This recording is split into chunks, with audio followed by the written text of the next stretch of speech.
Hello, folks. We got an amazing show on the way for you today. We got Shawnee Harlee, who is building champions in sports and life. That's what we're going to be talking about, how you can really win in your life.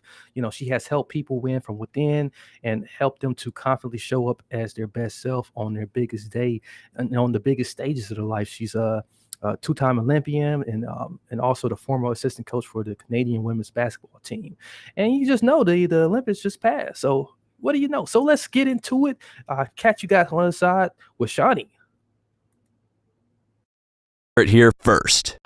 You are now rocking with the hottest business and spirituality podcast show, the Transform You Live Show, hosted by Marcus Hart and Paul Greaves. This is the only place where you can get on your own personal transformation journey, drawn from personal stories, books, and much, much more. For more information, visit transformubroadcast.com. That's transform the letter U, broadcast.com. Only on the Transform You Media Network. Now here's your host.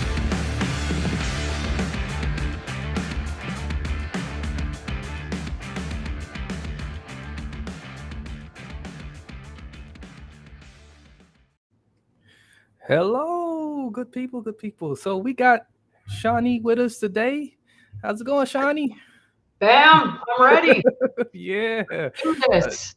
Yeah, straight from Canada. And she brought up Toronto earlier, Toronto Raptors, and it almost gave me some trauma. So from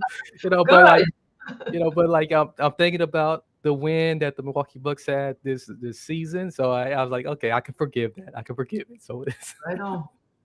so Shawnee, I gave a little introduction on the other side. How about you just tell us a little bit about yourself and what you got going on?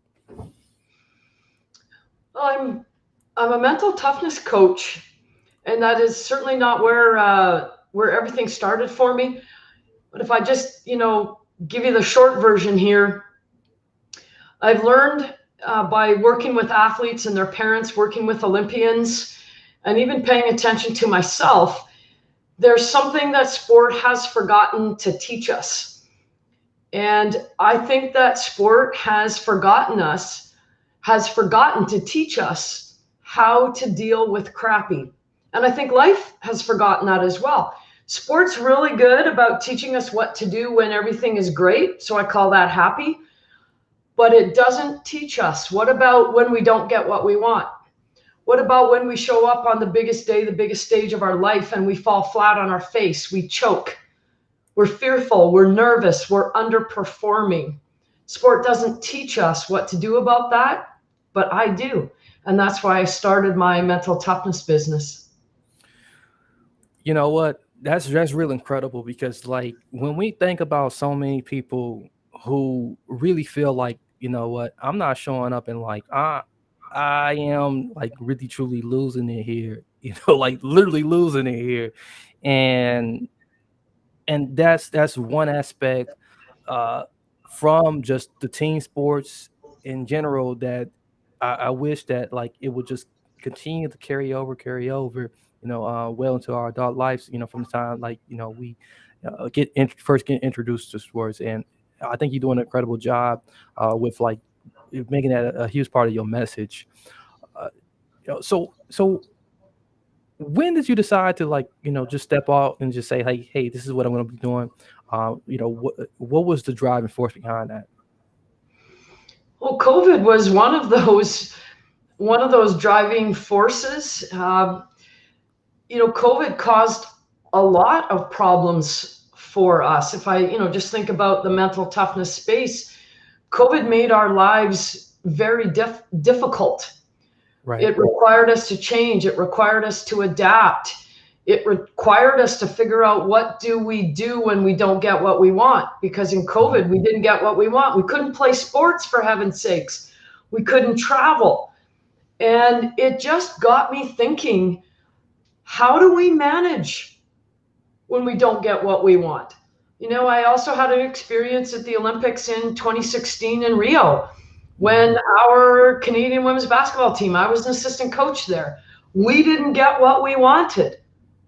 And it made me think, why not? What was going on? What happened? What didn't I see? And more importantly, what did I see but didn't want to acknowledge. Mm. You know what? That like just hearing you like talk about that, that really hits at home. You know, it hits at home for me personally because like I just remember just returning back from the military and my deployment just it and just having to battle mental health and I could not see, like you said, I could not see, you know, that like okay or and I think the huge word here that you probably pointing at is acceptance. You know, is acceptance a real huge part of like why we find it so hard to like, you know, look at it like, okay, we're, you know, like I'm not getting what I want and it's not sitting well with me. And so we try to avoid, try to push off. Such a great question. I think that somehow we've been we're drinking the wrong Kool-Aid. That's a good one. You know, like I Yeah. feel like again, sport is the context that I'm most familiar with, but Right. I think sport gives us this Kool-Aid. Just work hard and you can have whatever you want. That Yeah. is, I mean, it makes me want to say a swear word. That's not true. Mhm. Hard work is not the only formula in life for us to get what we want, right? Sport's not fair. Life's not fair. And we don't know what to do about the unfairness. And I think that we resist it. I think we try Yeah. to push it away. We avoid it. And I'll tell you the other thing, what I think happens with that is we become very good at lying to ourselves. Yeah. Meaning, oh, that's not going to bother me. Oh, that's never going to happen. Oh, I'm not going to worry about that. Well, I think those are lies. I think that sport, if you ever want to have a feeling or a fear, play a sport. Like, Yeah. play a sport.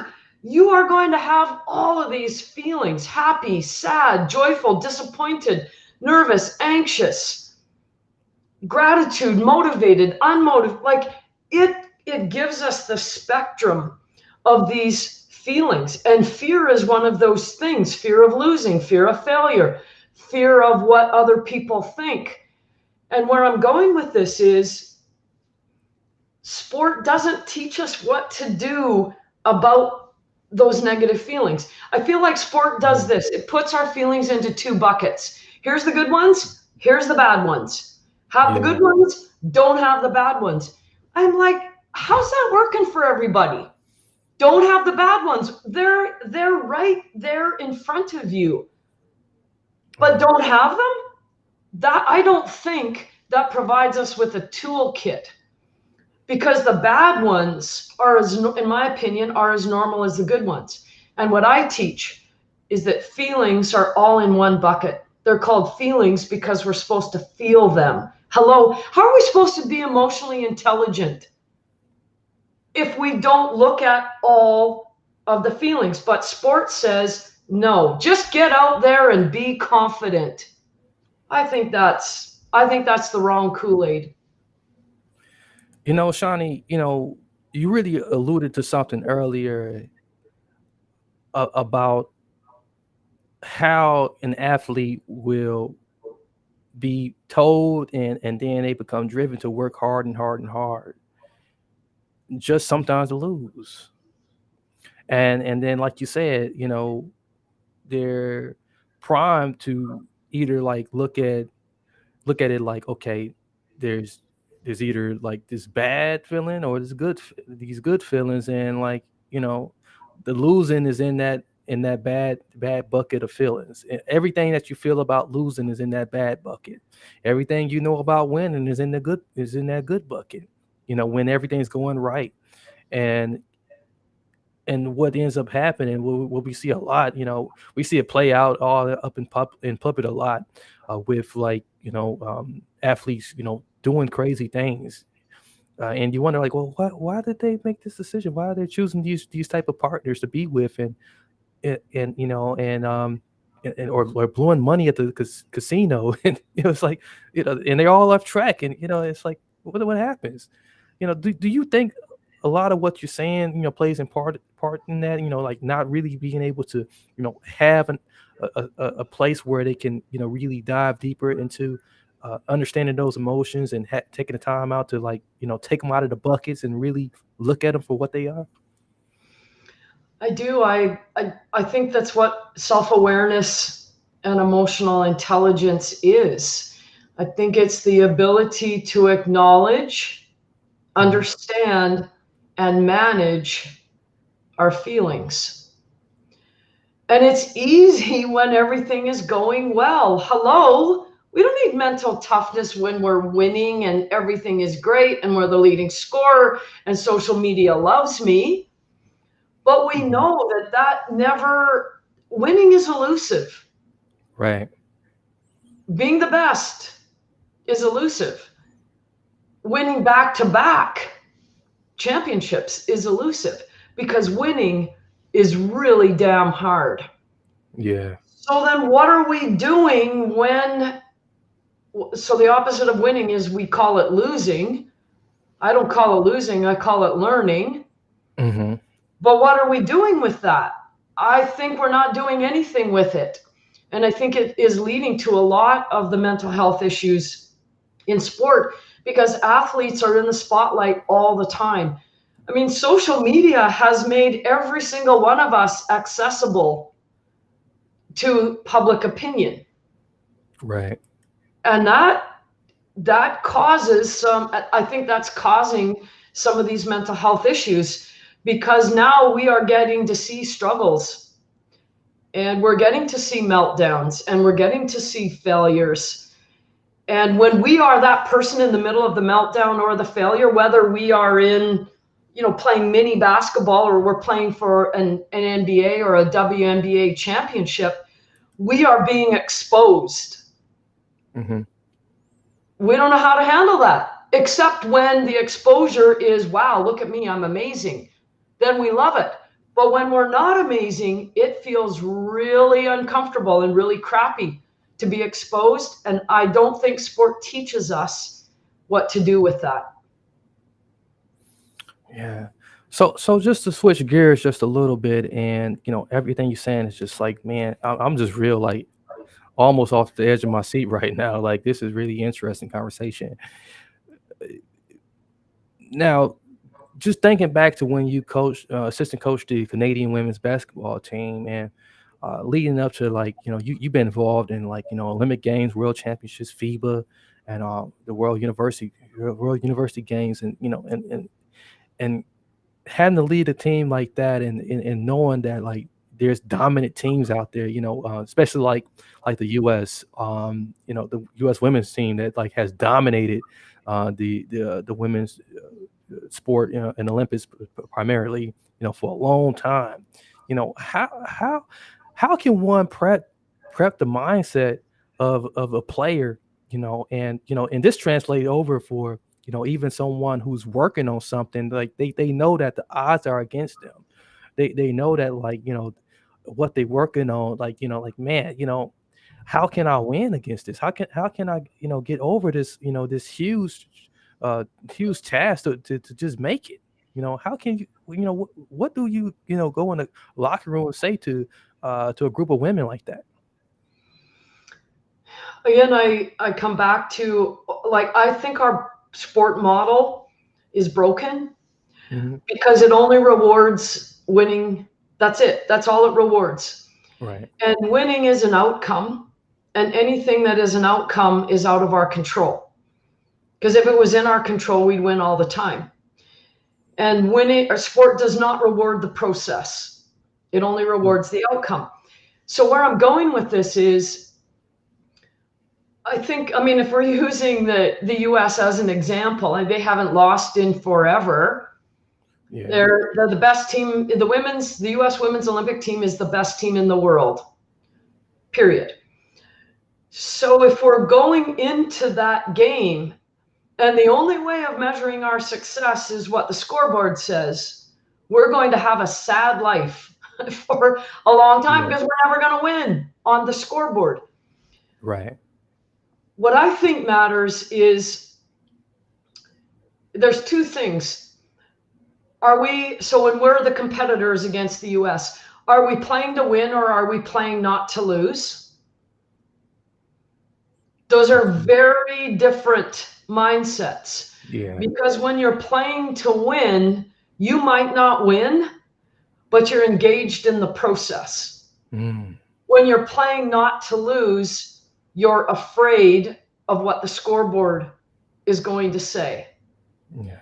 Which is kind of, what's so interesting about that?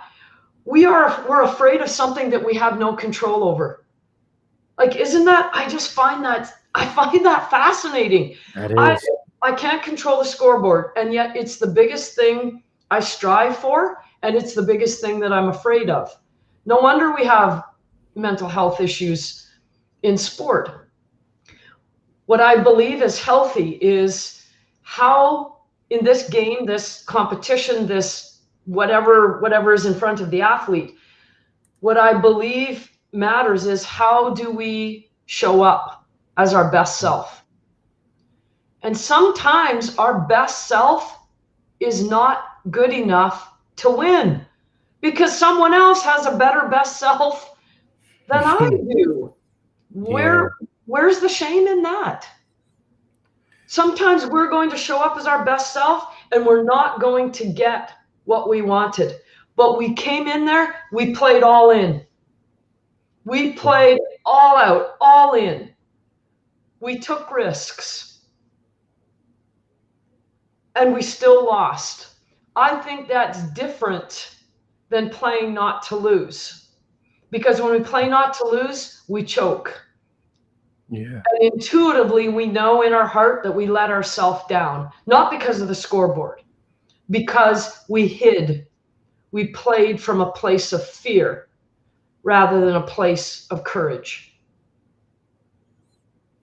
That really makes a lot of sense, and I think that's where you find a lot of the ramped up anxiety coming in, and where you finding people, uh, like you said, they're not able to be confident. They're not able to be who they truly are. They end up being, someone that, like, man, that's not who you was yesterday. Like, like, come on, where are you where are you at? I know you somewhere in there. And then a lot of mistakes happen, and and then, like you said, you feel worse than if you would have just went all in, took your time, and just play to your strengths rather than just playing to fear. I think you're right on and so it would be this. Did you lose or did you get beat? Right. Those are two different things. When we lose, we're usually playing from a place of fear. We're hiding, we're playing it safe, we're not showing up as our best self. When we got beat, it just means, you know what? The other team was better than you. The other competitor was better than you. And sport, I think, has taught us to feel shame about that. Yeah. And I'm like, what the heck? How can we win when someone else is better than us? We both show up, even playing field. If Mhm. someone's better, they're going to win most of the time. So what do we need to do about that? Let's get better. And I also believe this pillar that I'm talking about, the mental toughness pillar, also gives us an edge so that it becomes more than just about our physical ability or skill. But going back to my point, it feels different if we can say, you know what? We flat out got beat. Don't like it. Did the best that I could. Didn't work out in our favor. Feels way different than, you know what? We lost because I didn't show up. I played safe. I hid. Mm. Wow. Now, mental toughness is it's it is a very difficult thing to teach. Um, Yeah. Now, do you find that when take someone through mental toughness and really trying to make them make that shift. That is more easier to give them examples, rather than actually lead them through it, or actually have them, start giving them, some confident building blocks to actually work through and experience for themselves fully. I think that mental toughness is a skill. I think just like a jump shot, just like a slap shot, just like being able to score a penalty kick in a soccer game. The more you practice it, the better you get. Okay. And, one of the biggest tools that I teach is, I think, this is just me, the most important mental toughness skill that we can have is courage. Courage, not confidence. I don't teach confidence in my courses and in my, I'm running a Fear to Fierce program right now. We're not talking about confidence because I think confidence is overrated and I think it's misunderstood. I believe confidence is an emotion based on results. If you're not good at something, how in the world are you going to be confident? That's true. Confidence and competence are connected. Therefore, it is okay to not feel confident. Stop lying to yourself. If you're not confident, there is a reason. I also believe we can be, I take this from Brené Brown, a wonderful author and speaker. I believe we can be brave and afraid at the same time, because people say to me, well, I'll try that when I'm confident. And I'm like, wow, you might be old and gray by the time you feel confident. I'm like, let's be brave and afraid. You can do those things at the same time, because afraid is an emotion, brave is an action. Those two things can coexist. Right. So I ask athletes, what would you do right now in that game, that practice, that training, that competition? What would you do if you weren't afraid? And they're like, well, I am afraid. I'm like, I know. Take the penalty shot anyway. Yeah. Because that's what courage is.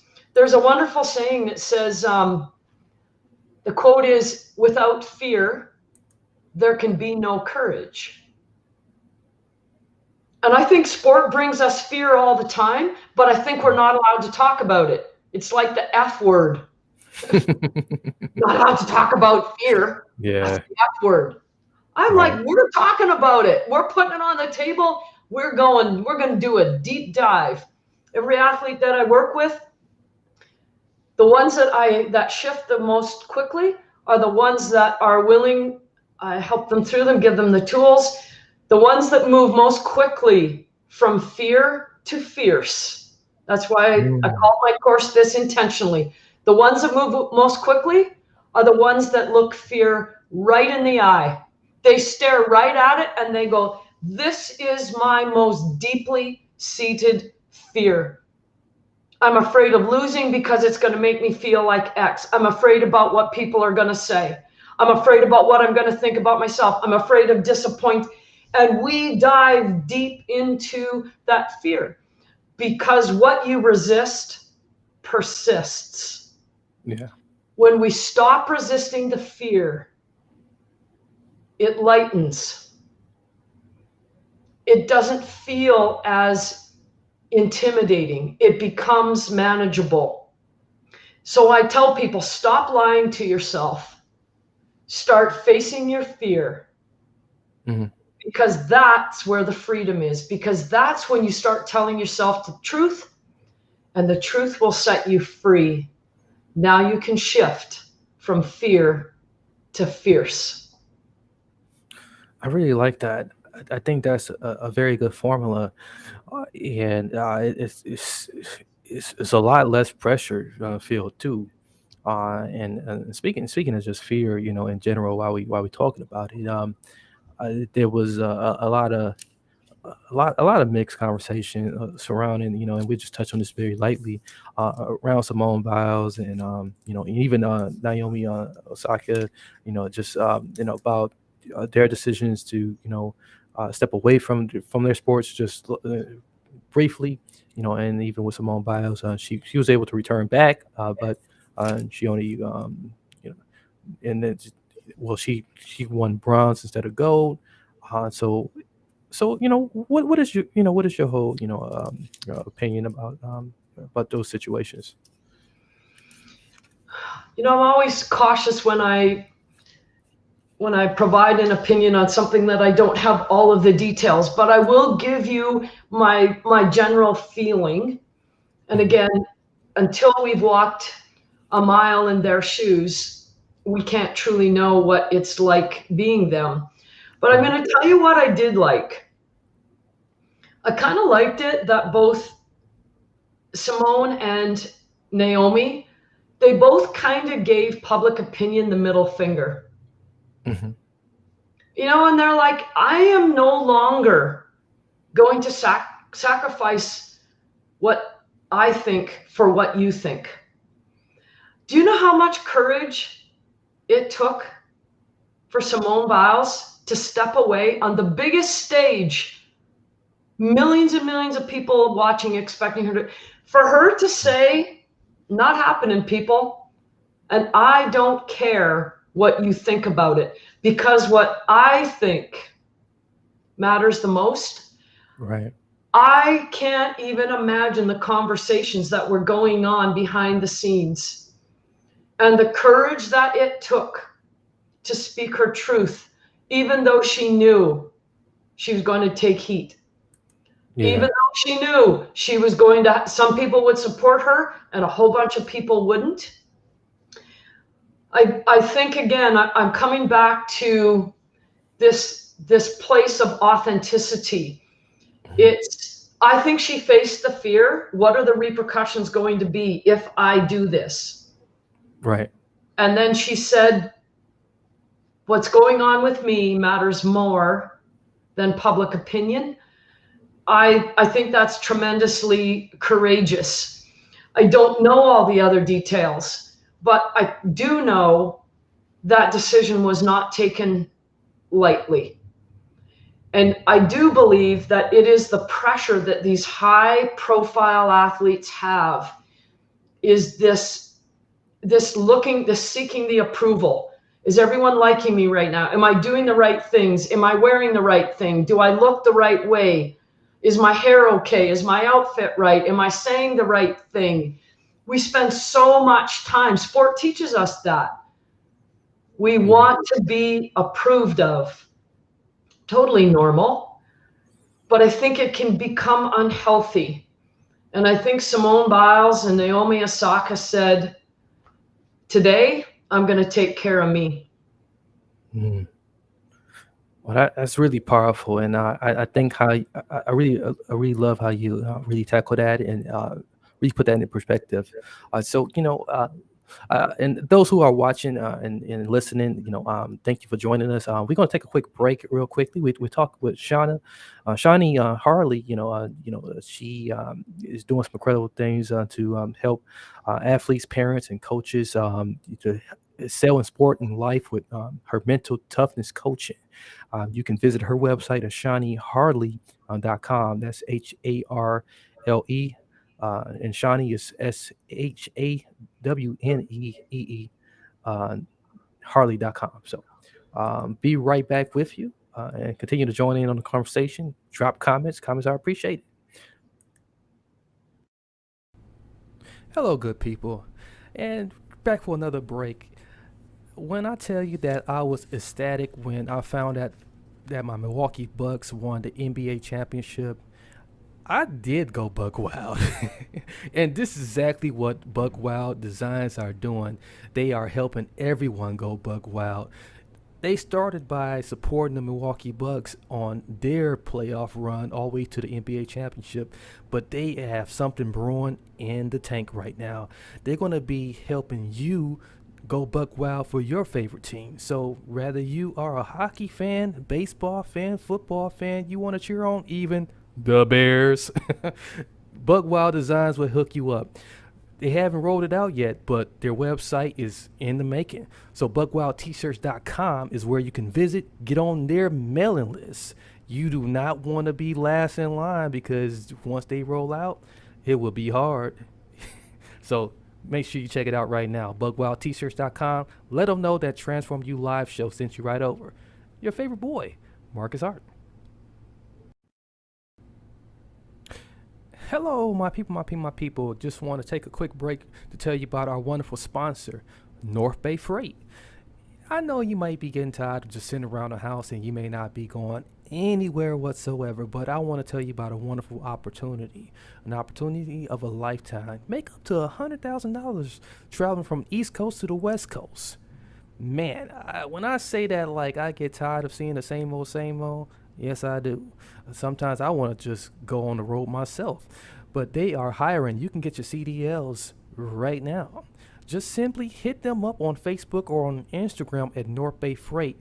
And by the way, if you happen to be a corporate executive that makes decisions about where to ship your stuff, they can help you out too. They can get it anywhere, no matter how big or how small. They do it across the nation. North Bay Freight. Check them out. Okay, ladies and gentlemen, we are back after those messages from our sponsors. Shout out to our sponsors. Talking with Shawnee Harlee, wonderful conversation here. We dive deep into some things, and I'm really getting informed here and getting brushed up on some very important things.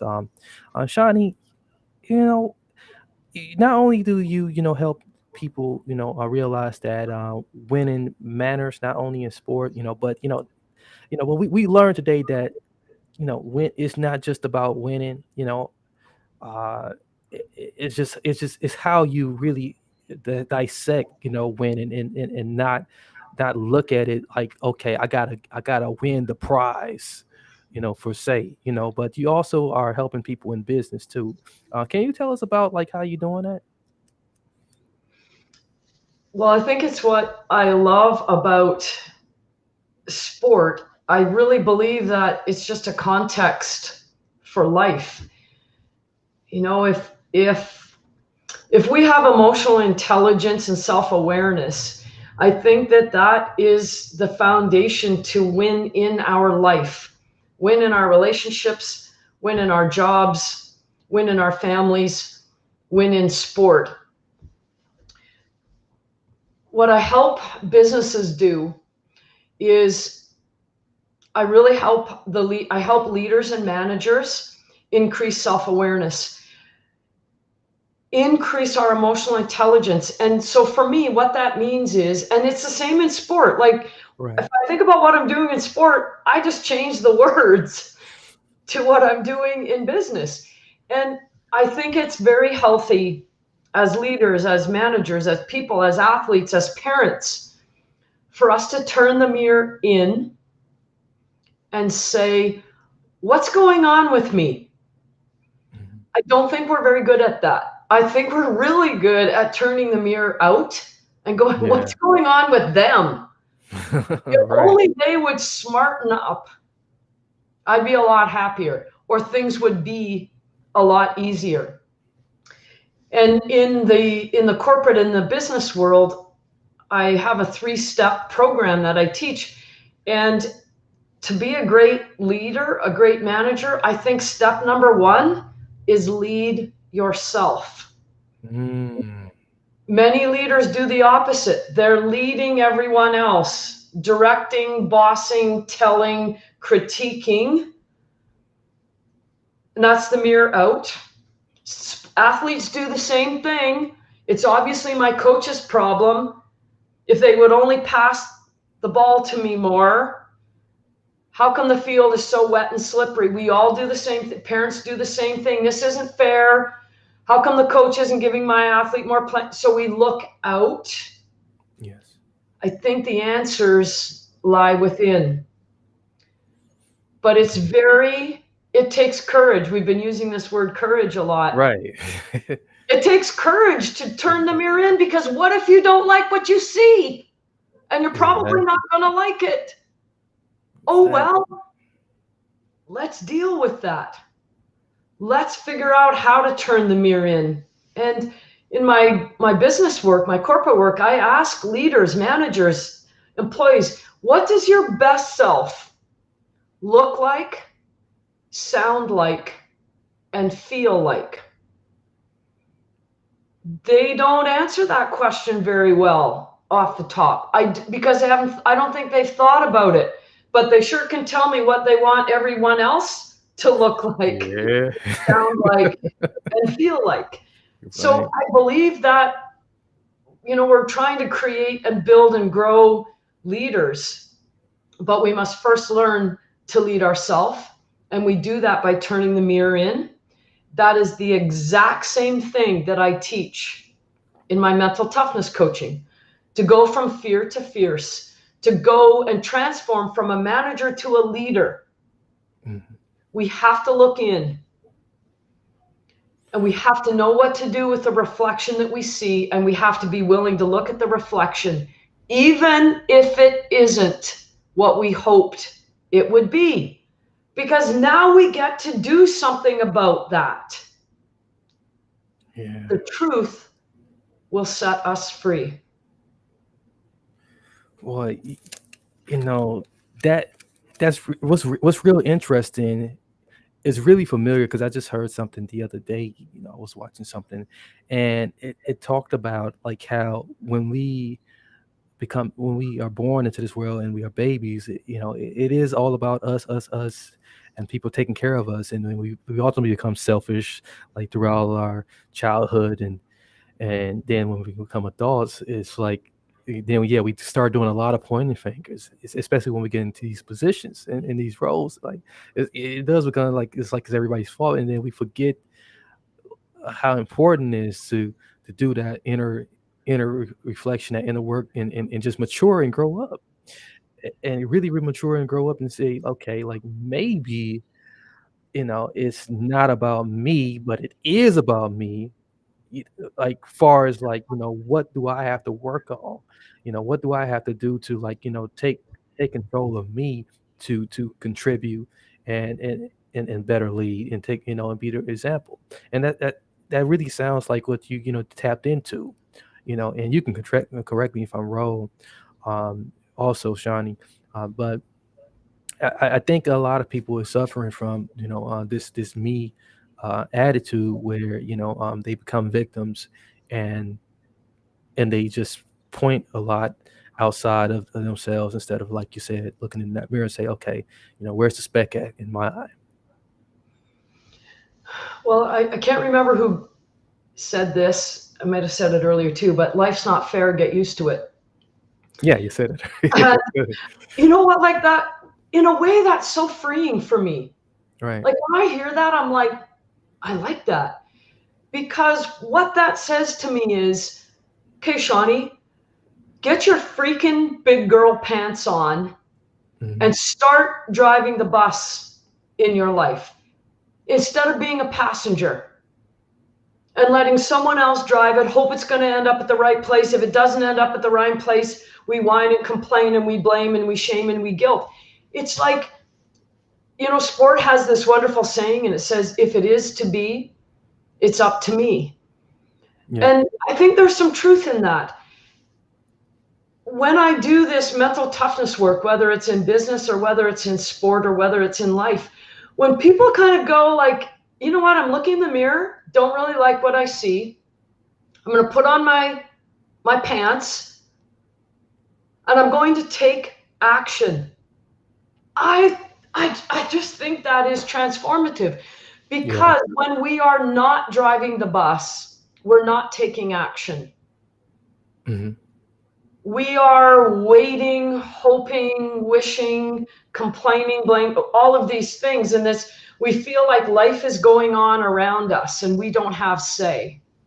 I believe we do. And I think it's a toolkit. We can learn this. It's a toolkit. We can drive the bus. Are we going to get a flat tire? Hell yeah. Hmm. Are there going to be potholes? Hell yeah. Sometimes is the bus going to drive off the cliff? Hell yeah. But we're going to figure out what to do about that. Life and sport and relationships and work and family is always going to bring us storms. Hmm. put on your life jacket and start swimming. We do not have to lay there drowning in the storm. Let's learn how to swim so that when the storm comes, we know how to save ourselves. Well, that's a lot of Valium bomb right there, and just that gym alone that you just gave us, I think we're gonna have propellers on our back, so so we're gonna be a-okay with that, and I guess this can be my final question, and I definitely want it to be a good question because, like, I don't want to walk away here, feeling like I didn't get anything, that like that because I got a lot, out of this conversation, and I thank you again for joining me. Um, so I guess just being part of like the Olympics in general, and seeing all of these amazing athletes, work so hard, to get there. Um, a lot of times when you walk away from the stage and then you set it down and it's all said and done. Um, it can leave a little bit of emptiness, afterwards. Maybe even for you, maybe you felt like, okay, well, you know, it's, the coaching's done. What's like, we made it here. Like now it's over. So now we just saw another Olympics just pass by us now. So what do we do with those feelings? When we feel like, okay, that like, okay, things has passed for a season now, and like we feel like we're worthless now, and maybe just for a moment, you get like a little bit of feeling of worthlessness, like what it was all, like it was all worth it right then and there, but now it's all done now. Such a wonderful question. And I do think it's part of the reason that we get a lot of these mental health issues. It's like, Yeah. I wanted the prize and I didn't get it, or the prize passed me by, or whatever. Yeah, there you go. This, Yeah. so again, this is what I'm teaching in the Fear to Fierce course that starts September 1st. Okay. We are going to talk about, one of the very first things that we're going to talk about is, are you led by your goals or your values? Mm-hmm. If you are going to be led your whole life by your goals, you're going to be a very sad, mentally unhealthy person, unless you set really low goals or don't have any goals. Right. Because when we set goals, what we forget is somebody says, you might not get it. And then we don't know what to do. It's passed us by. We feel worthless. We feel empty. What if we were led by our values? Again, think about how many values there could be. I'll give you a quick example. I work with one of my clients is an LPGA golfer. Mm-hmm. You want to talk about wrapped up in goals? What my scorecard said, where am I on the money list? Where did I finish in the tournament? Did I make this cut? When she makes the cut, she's totally happy. When she doesn't make it, she's miserable. And so I had this conversation. I said, tell me some of the things that you value. She listed some. One of the things that she said, you know what? She said, I value kindness. And I said, are you sure? She said, yes. They said, then why aren't you kind to yourself? Ooh, powerful.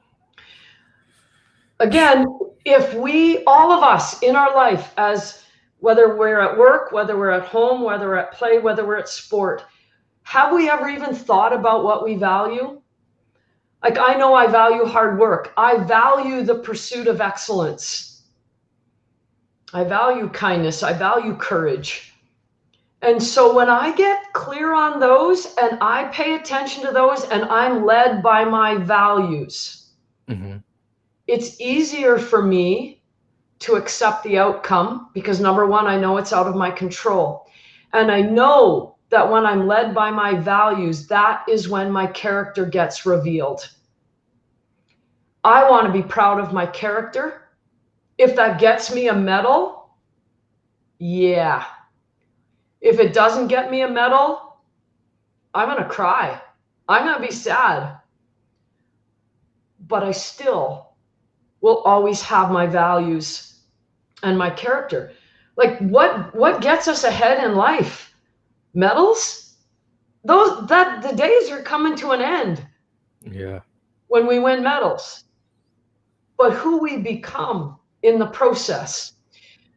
So I believe that some of the people that their life is devastated when they lose, whatever, is because we only know how to lead our life being driven by our goals. And we forget we are a human being first, a human doing second. Mm-hmm. And sport makes us, we're humans doing. I want to get that goal. I want to get that medal. I want to score that goal. I want to win a championship, be the leading scorer. And we forget what matters to me. What's my why? If we could be more being led by our values, I think that's when we become the best version of ourselves. Win, lose, or draw. Yeah, I love that.